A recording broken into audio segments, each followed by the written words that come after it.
জয় গুরু। আজকের আমরা এই ভিডিওতে যে টপিকটার ওপর আলোচনা করতে চলেছি সেটি হলো এমন একটা বিষয় যেখানে আজকে আমরা সুদর্শন নিয়ে, সেই সুদর্শন চক্র আমরা হয়তো শব্দটা অনেকেই শুনে থাকতে পারি। আজকে আমরা সেই সম্বন্ধে এমন কিছু কিছু কথা শুনবো যা এই সুদর্শন চক্রর যে অর্থটা কি, আর শ্রী শ্রী ঠাকুর কিভাবে এটা বুঝিয়েছেন, যাতে আমরা এটা জীবনে বুঝে সেটাকে যেন আমরা চরিত্রগত করতে পারি, আয়ত্ত করতে পারি। সেই কথাটাকে আজকে আমরা এই আলোচনার মাধ্যমে সেই সম্বন্ধেই কিছু কিছু কথা শুনব। যাই হোক, আজকের এই আলোচনাটি এবার আমি শুরু করব। শুরু করার আগে আপনাদের কাছে শুধু একটি কথাই অনুরোধ করছি, ভিডিওটিতে আপনারা সম্পূর্ণভাবে যুক্ত থাকার চেষ্টা করবেন। আশা করি দিলে আজকের এই যেই টপিকটি আপনার এই আলোচনার মাধ্যমে অতি অবশ্যই শুনতে পারবেন। একটা কথা আলোচনার প্রথমেই আমার মনে পড়ে, তা হলো এই সুদর্শন চক্র। আমরা যার হাতে সাধারণত দেখি তিনি হচ্ছেন নারায়ণ, বিষ্ণু, নানান নামে হয়তো আমরা তাকে ডেকে থাকি। নিজের মনের মধ্যে তাকে আমরা হয়তো সেই রকমভাবে ডাকি, নানান রকম নামে। কিন্তু তিনি বলতে পারেন যে ব্যক্তিত্ব নিয়ে তিনি, সেই পার্সোনালিটি, সেটা আমাদের এমনই মোহিত করে দেয় যেন একবার সেই আকর্ষণে লেগে গেলে সেখান থেকে আর ঘুরে আসা যায় না। তার কারণ তিনি তার জীবনটাকে এমনভাবেই পরিচালিত করেন। বিশেষ করে তিনি যখন স্বয়ং নিজে যখন তিনি নররূপ ধারণ করেন, সেই রূপে যখন তিনি আসেন, তখন তিনি তার প্রত্যেকটা জিনিসকে, প্রত্যেকটা কিছুকে এমন করেই জীবনে স্থান দেন যাতে তা মানুষের বোধে গিয়ে লাগে, সে বোধে যাতে জাগ্রত হয়। তাই মাথায় গিয়ে না পৌঁছালে আমরা তা বুঝবো কি করে? এই কারণে তিনি আসেন নরদেহ নিয়ে। ঠিক এই সুদর্শন চক্র, এই সুদর্শন কথার অর্থটা কি, এটাও দেখবেন আমরা সাধারণত এই সুদর্শন চক্র কথা এলেই আমাদের মাথায় একটা ছবির মতন একটা ভেসে ওঠে না? এমন একটা চক্রের মতন দেখতে, তিনি আঙুলে রেখেছেন, আমরা এইরকম তখনই আমাদের মাথায় ক্লিক করে, আরে সুদর্শন চক্র মানে তো এইরকমই। ওই চাকাটা আঙুলের মাঝে এরকম আছে, চাকাটা এইরকম ঘুরছে সব সময়। তাই আমরা সেই সুদর্শন চক্রেও দেখবেন একটা কথা শোনা যায়, সেই সুদর্শন চক্রের দিকে যে নাকি তাকাতো সে একেবারে সেখানে বিমোহিত হয়ে যেত। মানে সে সুদর্শন চক্রের দিকে যখন কারোর দৃষ্টি পড়তো, সে দৃষ্টি ফেরাতে পারতো না, এমনই সে চক্রের বলতে পারেন আকর্ষণ। কিন্তু কথা হলো এই যে নারায়ণ আমরা যে বলছি, বাস্তবে নারায়ণ কে? কাকেই বা বলবো আমি নারায়ণ? সহজ কথায় বলতে গেলে নারায়ণ তিনি, যিনি নরকে অর্থাৎ মানুষকে তার জীবনের পথ দেখিয়ে দেন। তার জীবনটা কি করে বেঁচে থাকতে পারে, তার জীবনটা কি করে বেড়ে উঠতে পারে, সেই জিনিসটা যিনি দেখিয়ে দেন, সেই পথ বলতে পারেন যিনি প্রশস্ত করে দেন, সেই পথ প্রদর্শক যিনি, তিনিই হন নারায়ণ। এই কারণে নারায়ণ যখন আসেন, যেমন তার বহু রূপে আবির্ভাব, শুধু যে একবার দুবার এসছেন তা মোটেই না, বারবার তিনি এসছেন বিভিন্ন রূপে। যেমন লীলা পুরুষোত্তম শ্রীকৃষ্ণ, কিংবা বলতে পারেন আরো তো বিভিন্ন রূপে তার আবির্ভাব হয়েছে। ধরা যাক, জাস্ট বোঝার জন্যই বলছি, যেমন লীলা পুরুষোত্তম শ্রীকৃষ্ণ রূপে যখন তার আবির্ভাব ঘটে, তখন তিনি কিন্তু নারায়ণী। কেন না, তার কারণ তিনি তখন মানুষকে পথ দেখানোর জন্যই, মানুষের জীবনযাপনটা যাতে আরো কি করে ভালো হতে পারে, মানুষ জীবনে কি করে আরো আনন্দ পায়, সেই কারণেই তিনি আসেন। তাই এই যে নারায়ণ শব্দটা তাই সেখানেই সার্থক হয় যেখানে এই নারায়ণ যে কথাটা আমি বলছি, এই গুণটা যার মধ্যে মূর্ত। তাই স্বাভাবিকভাবেই যখন লীলা পুরুষোত্তমের কথা আসছে, অর্থাৎ শ্রীকৃষ্ণ রূপে যখন তার আবির্ভাব, তাহলে সেক্ষেত্রে এবারে তার সেই যে লীলা তিনি যা বলেছেন তা তো মানুষের জীবনের সেই বলতে পারেন তার বেঁচে থাকার জন্যই, জীবন যাতে সে আরো কি করে বেড়ে উঠতে পারে তার জন্যই। এই কারণে স্বাভাবিকভাবেই নারায়ণ তো তিনি এমনি। ঠিক একই রকম ভাবেই শ্রী ঠাকুর যে এবারে এসছেন, কেন বলি আমরা নররূপী নারায়ণ? নররূপী নারায়ণ এই কারণেই, তার কারণ নারায়ণ তো তিনি বটেই, তা সত্ত্বেও নররূপ ধারণ করে আবার নারায়ণ, অর্থাৎ একটা মানুষ রূপ নিয়ে এক মানব রূপে তিনি এসছেন, অথচ নারায়ণ। যেমন শ্রীকৃষ্ণ যখন এসেছিলেন নরদেহ নিয়েই তো এসছেন, তা সত্ত্বেও নারায়ণ বলছি। কেন? তার কারণ হচ্ছিল এইটা, তার কারণ তিনি দয়া করে তিনি দেখিয়ে দেন। এই তাই নারায়ণ শব্দের মধ্যে আছে নর আর অয়ন, সেই পথ। এই কারণে যে সুদর্শন বাস্তবে তার মধ্যে তো এমনিই থাকবে। আমরা যে সুদর্শন চক্র, এই যে চক্র যে আমরা বলি, শ্রীকৃষ্ণের কিন্তু সেই জিনিস ছিল। অর্থাৎ লীলা পুরুষোত্তম রূপে যখন তিনি আবির্ভাব হয়েছিলেন তখন কিন্তু তার ছিল সেই সুদর্শন চক্র। আরও যখন বিভিন্ন রূপে তার আবির্ভাব হয়েছে, যখন তিনি নররূপে এসছেন, যখন তিনি নিজেকে সেই রকমভাবে প্রকট করেছেন আমাদের সামনে, যখন যখন তিনি এসেছেন মানুষকে পথ দেখিয়েছেন, তার মধ্যে দিয়ে আমরা কিন্তু জীবনকেই খুঁজে পাই, যার ফলে নারায়ণ যে আমরা বলি না, তাই আমরা তার মধ্যেই দেখি, তার মধ্যেই আমরা দর্শন করি।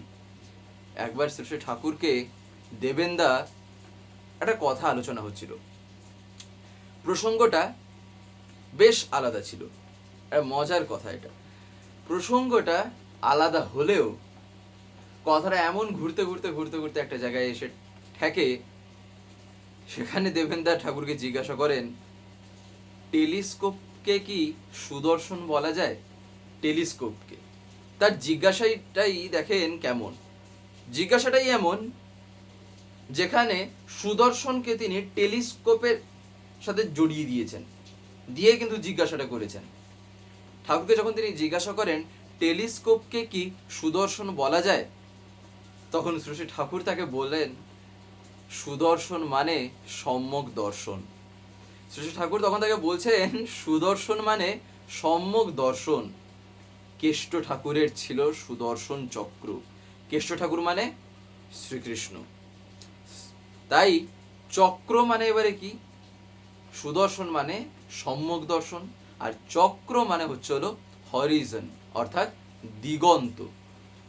দূরে বা নিকটে যা কিছু আছে, খুঁটিনাটি যা কিছু বলতে পারেন, তিনি এমন ভাবেই দেখছেন, সেই পেনিট্রেটিং ভিশন, অর্থাৎ সেই অন্তর্ভেদী দৃষ্টি নিয়ে দেখছেন। তাই সেই যে তার সেই যে দেখাটা কিছুই কিন্তু তার চোখ এড়াচ্ছে না, তার দর্শনটা এমনই, তিনি এমনই দেখেন। তাই সেই সুদর্শন চক্র কথার তাহলে অর্থটা কি দাঁড়ালো? মানে এমনই তার সেই চোখ, তিনি এমন ভাবেই সেই জিনিসের মাধ্যমে, সেই জিনিস দিয়ে তিনি এমনই দেখেন যেখানে একটা কীট পতঙ্গ থেকে শুরু করে, একটা পাতা থেকে শুরু করে, বিশ্বের ব্রহ্মাণ্ডের যা আমরা যাই, যতটুকু আমাদের জ্ঞানের আওতায় আছে, যা জ্ঞানের বাইরেও আছে, তিনি সে সবটুকুকে তিনি কিন্তু দেখতে পারেন, কোনো কিছুই কিন্তু তার এড়িয়ে যাচ্ছে না। কিন্তু তা সত্ত্বেও লীলাটা তিনি এমনভাবেই করেন যেখানে কিন্তু তিনি মানুষকে ধরা দেন না যে আমি যে সবটুকু বুঝছি, সবটুকু যে জানছি। তিনি এত সহজে কিন্তু সেই রকম ধরা দেন না। তা না হলে মানুষ না তার কাছে আসতে পারবে না। তার কারণ মানুষের জীবনে হয়তো সে এমনই তার ভাব আছে, এমনই হয়তো তার জীবনে পূর্ব জন্মের হয়তো এমনই কিছু কর্ম থাকতে পারে, কর্মফল থাকতে পারে, যাই থাক না কেন, যদি সেই সব ভাবনা চিন্তা নিয়ে, সেই সব কিছু নিয়ে সে যদি ভাবে না, তিনি তো সবই জানেন, সবই বোঝেন, তিনি যদি আমার এটা বলে দেন, তিনি যদি ওটা আমার করে দেন, এই একটা জায়গায় যদি জীবনে কোথাও বিশ্বাস থাকে না, তিনি হচ্ছেন তাই, যেখানে তিনি কেবলমাত্র, যেখানে তিনি সেটা জাহির করে আমার খিল্লি ওড়াবেন না, তিনি সেটা জাহির করে তিনি মজা নেবেন না, বরঞ্চ তিনি কি করেন, তিনি আমাকে তার শ্রীচরণে স্থান দিয়ে এমনই হয়তো বানাবেন, ঠিক যেমন আমরা দেখবেন একটা ঘটনা আমরা জানি না, যেমন রত্নাকর দস্যু থেকে বাল্মীকি, মানে সে কোথা থেকে কোন অবস্থায় তার যে পৌঁছানো, এবারে ভগবান যদি তাকে না স্থান দিতেন, তাহলে কি তিনি সেই রত্নাকর দস্যু থেকে বাল্মীকি কি হতে পারতেন? পারতেন না। যদি তিনি সেটাই, যদি ভগবান যদি বলতেন আরে এ তো এরকম, এই করে করে তার কি হতো, তার মনটা ভেঙে যেত। বাল্মীকি হওয়ার দূরের থাক, তখন আদৌ সেই সম্ভাবনাটাই কি জাগতো না, তার যথেষ্ট সন্দেহকর হয়ে যেত। তাই একমাত্র তিনি, যিনি কিনা তার সন্তানের হাজার হাজার কর্মফলকেও সহ্য করে নিয়ে, হরণ করে নিয়ে তিনি তার সন্তানকে স্থান দেন। কিসের আশায়? না, যাতে সে জীবনে যাই করে থাক না কেন, যত যাই তার হয়ে থাক না কেন, তা সত্ত্বেও সে জীবনে কোনো না কোনো একদিন তো উপরে উঠবে। পরম পিতার সেই ইচ্ছাটাই চিরকাল থাকে। ঠিক যেমন এক পিতার, এক মাতার তার সন্তানের প্রতি যেমন এক চাহিদা, এক ইচ্ছা, পরম পিতার ঠিক তাই।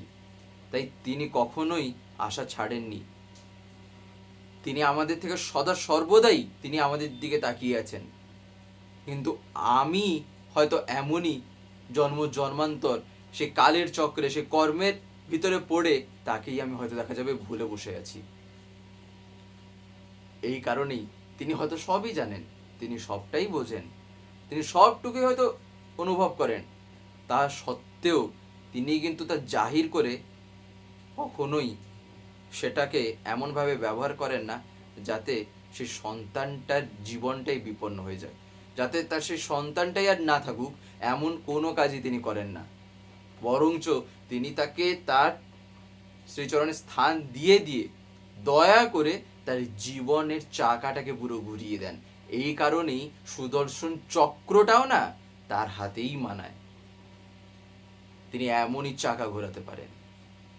যদি আমি আমার জীবনের এই চাকাটাকে যদি সঁপে দিই, তা না হলে কিছু হবার নেই। যতই শুনি, যতই যা বলি না কেন, কর্মে যতক্ষণ না তা আসছে, কর্মে যতক্ষণ না আমি যুক্ত হচ্ছি, তার কথা অনুসারে যতক্ষণ আমি কর্ম করছি, ততক্ষণ পর্যন্ত কিন্তু জীবনটা তার শ্রীচরণে কিন্তু সারেন্ডার হয়ই না। তাই কমপ্লিটলি সারেন্ডার হওয়ার তো আরো দূরের কথা, আগে ততটুকুতে পৌঁছাই। একবার শ্রী ঠাকুর দেখবেন, যখন কিছু কথা ঠাকুর যখন বলেন না, ঠাকুর সে প্রত্যেকটা কথার মধ্যে কি যুক্তি আছে, কি অর্থ আছে, ঠাকুর কিন্তু তা বুঝিয়ে দেন। এই কারণে শ্রী ঠাকুর দেবেন্দাকেও যে কথা একদিন যে বলছিলেন না, ঠিক তখনই তিনি এমনভাবেই বলেন দেবেন্দাকে, শ্রী ঠাকুর এমনভাবেই বলেন, তার জিজ্ঞাসা মাফিকই তাকে তখন উত্তর দেন যে এ দর্শন বিধি প্রসূত, অর্থাৎ এই যে সুদর্শন চক্র, এই যে তার দৃষ্টি থেকে যে কিছুই আড়ায় না, তার চোখ যে এড়াচ্ছে না, এ দর্শন যে বিধি প্রসূত, আর টেলিস্কোপকে বলতে পারো তার একটা ইনস্ট্রুমেন্ট, অর্থাৎ যন্ত্র। সেটাকে আমি তার একটা যন্ত্র বলতে পারি, ততটুকু পর্যন্ত টেলিস্কোপকে আমি সেই আখ্যা দিতে পারি। তখন কিরণদা শ্রী ঠাকুরকে জিজ্ঞাসা করেন, চক্রের মধ্যে চক্রান্ত, এই যে একটা সেন্স, এই যে একটা বোধটা, এই চক্রের মধ্যে চক্রান্ত সেন্স আছে না? তখন শ্রী ঠাকুর বলেন, তা থাকতে পারে। চক্রের মধ্যে কিন্তু এই চক্রান্ত সেন্সটা কিন্তু থাকতে পারে। শ্রী ঠাকুর তখন বলেন ডিকশনারি দেখার জন্য, অর্থাৎ অভিধান। তার কারণ ঠাকুর তো ঠিক যাই এরকম বলতেন, যখনই এমন কিছু কথা উঠতো যেখানে তার অর্থটাকে গিয়ে একেবারে রুট মিনিংটা কি যখন খুঁজে বের করা হতো, সন্ধি বিচ্ছেদ দেখা হতো, নানা রকম জিনিস যখন দেখা হতো লিটারেচারের দিক দিয়ে, তখন তো ঠাকুর এসব খুবই ঘাঁটতেন। ঠাকুর তো ছাড়ার তো কোনো গল্পই নেই তার শেষ না হওয়া পর্যন্ত। তাই ঠাকুর যখন বলেন দেখার জন্য, পরে ডিকশনারি দেখে ওই অর্থই পাওয়া গেল, এই চক্রের মধ্যে যে কেমন চক্রান্ত যে আছে। আর সেই চক্রান্তকে ভেদ করা কারোর সে সাধ্য নেই, সে সাহসী কারণ নেই। আর যে করে না, তার জীবনটাই আদৌ বিপন্ন না হয়ে যাক, তার জীবনটাই আদৌ টেকে কিনা, তখন যথেষ্ট একটা সন্দেহের বিষয় ওঠে, প্রশ্ন হয়ে যায়। তার কারণ তার কোনো জিনিসে, তার কোনো ইচ্ছায়, তার কোনো চিন্তায় যদি আমি হাতও দিতে যাই না, যদি আমি ব্যাঘাতও সৃষ্টি করি,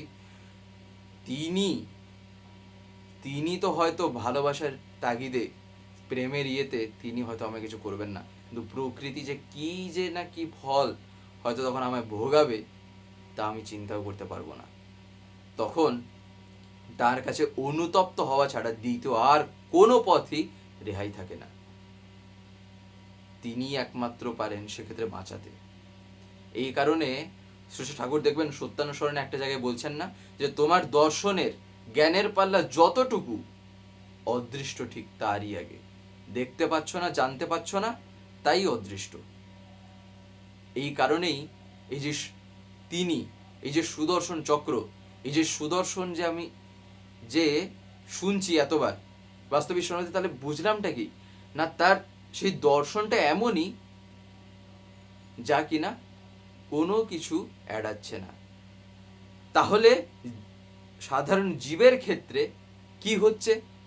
জীবের ক্ষেত্রে তাই যেটা হচ্ছে তা হলো সেই অদৃষ্ট সেই গল্পটা, অর্থাৎ আমি সেই সবটুকুটাকে আমি দেখতে পারছি না, অ্যানালাইজ করতে পারছি না, অবজার্ভ করতে পারছি না, যার ফলে আমার কাছে দুটো জিনিস ক্রিয়েট হচ্ছে।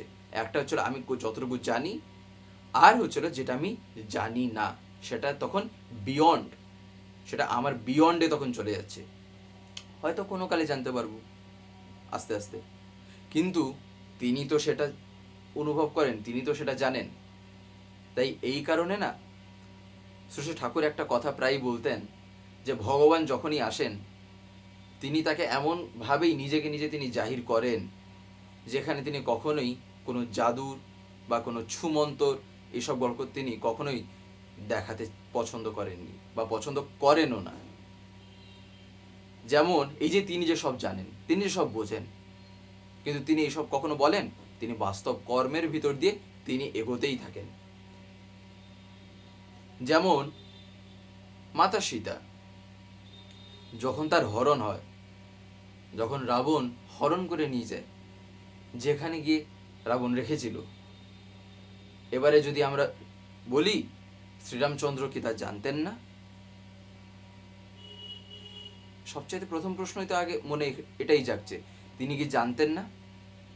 তাহলে তিনি এত কেন পরিশ্রম করেছিলেন এই বানর সেনা নিয়ে, এত দলবল নিয়ে তাকে খোঁজা থেকে শুরু করে দিনের পর দিন, রাতের পর রাত কেটে যাচ্ছে, তিনি সেই চিন্তাতেই আছেন। তাহলে আমরা কি দেখলাম? তাহলে তাকে দেখে আমার শিক্ষাটা কি হলো? যে তিনি ছুমন্তর করবেন, নাকি বাস্তব কর্মে যুক্ত হয়েই তিনি সবটুকু দেখিয়ে দেবেন? তাহলে এখান থেকে যেটা শেখার তা হচ্ছে হলো কি না, আমি যখন এই জীবন নিয়ে এই পৃথিবীতে যখন এসেছি, এই নরদেহ নিয়ে তিনি যে যখন এসে লীলা করেছেন, তাকে যখন এই বিধির বিধান যখন মানতে হয়েছে, তিনি যখন এটাকে এড়াতে পারেননি, তার কারণ তিনি যেহেতু নরদেহ নিয়ে এসছেন, তার তৈরি বিধানকে তিনি কি করে এড়াবেন?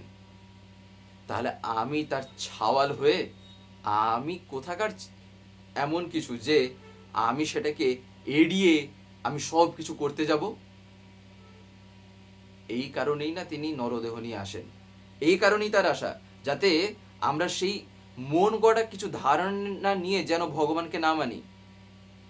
ভগবানকে মানার দুটো পথ থাকে, একটা হচ্ছিল নিজের মন মোতাবিক, আরেকটা ছিল তার মন মোতাবিক।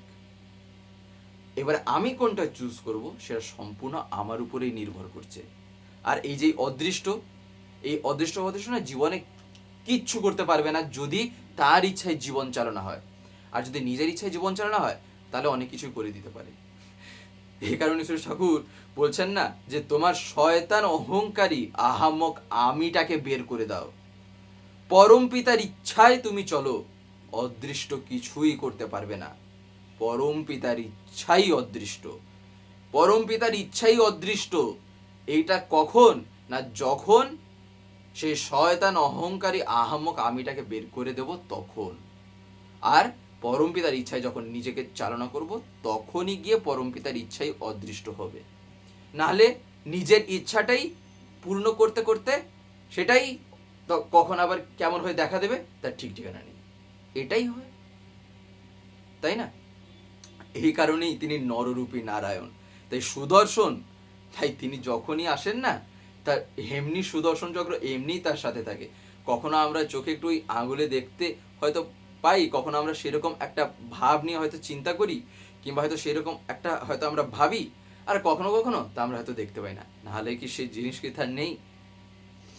যাই হোক, আজকের এই ভিডিওটা এবার আমি এখানেই শেষ করবো। শেষ করার আগে আপনাদের কাছে একটি কথাই বলবো, যদি আজকের এই ভিডিওটি আপনাদের ভালো লেগে থাকে তাহলে একটি লাইক করে দেবেন, সবার ভিতরে শেয়ার করে দেবেন, কেমন লাগলো নিচে একটি কমেন্টে লিখে জানাবেন। আর যদি চ্যানেলটিকে এখনো সাবস্ক্রাইব করে না থাকেন তাহলে অতি অবশ্যই চ্যানেলটিকে সাবস্ক্রাইব করে পাশের বেল আইকন প্রেস করে অল করে রাখতে একেবারেই ভুলবেন না, আর এরকম বিভিন্ন নতুন এবং ইন্টারেস্টিং ভিডিও সবার আগে পাওয়ার জন্য।